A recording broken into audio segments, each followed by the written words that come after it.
Hi guys, parang papalitan natin ng guys, yung outlet.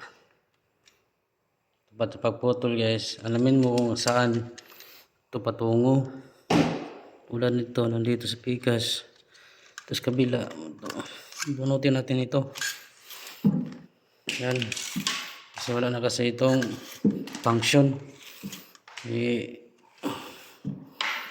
Kunin natin ito.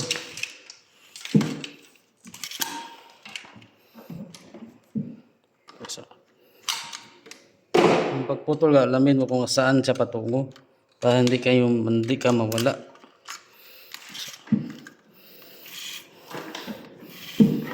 Ito guys, ito na ito, cable man ito.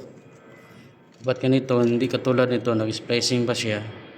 Mali ito guys, dapat hindi tayo nag-splicing. Putulin natin.